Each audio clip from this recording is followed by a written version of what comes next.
இந்த மாதிரி உறவுமுறை கேள்விகள் செய்யும்போது, ஃபர்ஸ்ட்டுக்கு ஒரு ஈஸியான மெத்தட் ஒண்ணு ஃபாலோ பண்ணலாம். என்ன அப்படின்னு சொன்னா, உறவுமுறை கேள்விகள்ல 2 முக்கியமான விஷயங்கள் இருக்கும். ஒண்ணு தலைமுறை. இப்போ ஒரு உதாரணத்துக்கு நான் சொல்லணும் அப்படின்னு சொன்னா, இப்ப இந்த இடத்துல அ எக்ஸ் அப்படிங்கிறவரு வையினுடைய தந்தை அப்படின்னு சொல்றாங்க அப்படின்னா, நான் வைய கீழ எழுதுவேன். எக்ஸ் அப்படிங்கிறவர மேல எழுதுவேன். காரணம் என்ன? வை அப்படிங்கிற தலைமுறைக்கு மூத்த தலைமுறை தான் எக்ஸ். அதுக்கு முதல்ல தான் அவரு வருவாரு.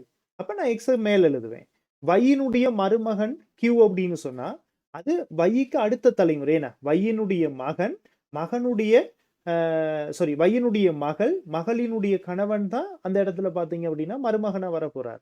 அப்ப நான் அத வந்து கீழ எழுதுவேன். ஸோ இதுல முக்கியமான ஒரு விஷயம் என்ன அப்படின்னு சொன்னா, இந்த உறவுமுறை கேள்விகள் செய்யும்போது, அதை இந்த மாதிரியான அந்த தலைமுறை அடிப்படையிலான ஒவ்வொரு மட்டம் மட்டமாக எழுதுறது.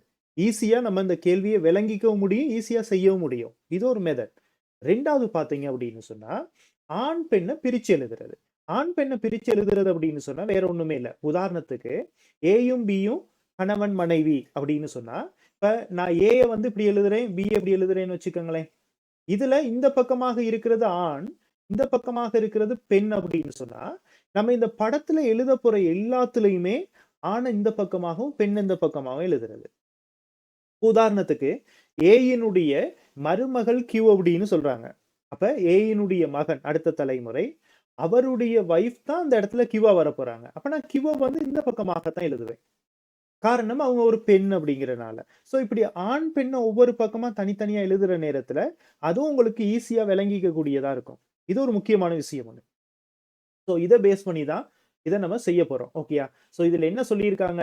ஒவ்வொரு ஸ்டேட்மெண்ட்டையும் தனித்தனியா எழுதுவோம். P-யினுடைய சகோதரி வந்து Q அப்படின்னு சொல்லியிருக்கிறாங்க. அப்ப P-யும் Q-வும் சகோதர, சகோதரிகள் சம்திங். அது எப்படியோ இப்போதைக்கு நமக்கு தெரியாது. அதனால நான் P-ய இங்கன்னு எழுதுறேன். Q-வ வந்து கொஞ்சம் தள்ளி இப்படி எழுதுறேன். என்ன சொன்னா உங்க அண்ணன், தங்கச்சி அல்லது அக்கா, தங்கச்சி சம்திங் எப்படியாச்சும் இருக்கலாம். P-யும் Q-வும். அடுத்து பாருங்க, Q-வினுடைய அம்மம்மா எஸ்-ஆ. அப்ப Q-வினுடைய அம்மா ஒரு ஜெனரேஷன். அதுக்கு முதல்ல இருக்கக்கூடிய ஜெனரேஷன் தான் எஸ் அப்படின்னு சொல்றேன். அப்ப நான் மேல எழுதுறேன் இப்படி. Q-வினுடைய அம்மாவினுடைய அம்மா. அம்மம்மா எஸ்-ஆம். அதே மாதிரி P-யினுடைய அம்மா வந்து ஆர்-ஆம். P-யும் Q-வும் சகோதரிகள்னு சொல்லியாச்சு. அப்ப P-யினுடைய அம்மா ஆர் அப்படின்னு சொன்னா Q-வுக்கும் அம்மா ஆரா தான் இருக்கும். நான் இந்த இடத்துல எழுதுறேன். ஓகேயா? சோ இப்போதைக்கு எனக்கு தெரியும். P-யும் Q-வும் சகோதரிகள். Q-வினுடைய அம்மா ஆர், ஆரினுடைய அம்மா எஸ். ரொம்ப சிம்பிளா தெரியும். அதே மாதிரி எஸ்-இன் மருமகன் டி. எஸ்-இனுடைய மருமகன் டி அப்படின்னு சொன்னா, ஒண்ணு எஸ்-இனுடைய மகளினுடைய கணவனாக இருக்கணும். ஏன்னா, இப்போதைக்கு எஸ்-க்கு தெரிஞ்சு ஆர் அப்படிங்கிற மகன் மட்டும் தான், மகனோ மகளோ மட்டும் தான் இருக்கிறாங்க. ஓகே. இப்ப இந்த ஸ்டேட்மெண்ட்ட பார்க்கும்போது, எஸ்-இனுடைய மருமகன் டி அப்படிங்கிறத பார்க்கும்போது, ஆர் அப்படின்னு சொல்றது பார்த்தீங்க அப்படின்னு சொன்னா, ஒரு லேடி. அதுக்கு முதல்லயே சொல்லியிருக்காங்க என்ன, P-யினுடைய அம்மா ஆர் அப்படின்னு சொல்லி. சோ இவருடைய கணவன் தான் இந்த இடத்துல டி அப்படின்னு வரப்போறாரு. ஓகேயா? அப்ப டி-யும் ஆரும் கணவன், மனைவி. ஓகே. அதையும் அப்படியே வச்சிருவோம். எஸ்ஸிக்கு ஒரே ஒரு பிள்ளையை தவிர வேறு யாரும் இல்லை. ஓகே. அது கிளியரா தெரிஞ்சிருச்சு. எஸ்ஸினுடைய மகள் ஆர், அவருடைய கணவன் டி. அதனால எஸ்ஸுக்கு டி மருமகனாக இருக்கிறாரு. அடுத்து பாருங்க, பி-யின் மகள் யு. பி-யினுடைய மகள் யு. அதனால நான் கீழ எழுதுறேன். அதுக்கு அடுத்த ஜெனரேஷன் தானே. ஓகே.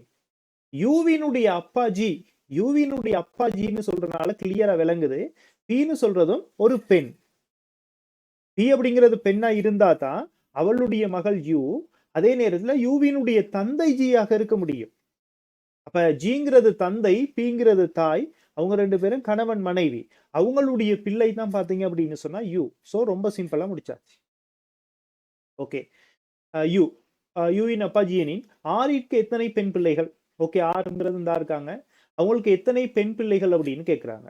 சோ ரொம்ப சிம்பிளா நம்ம முடிவுக்கு வந்துடலாம்.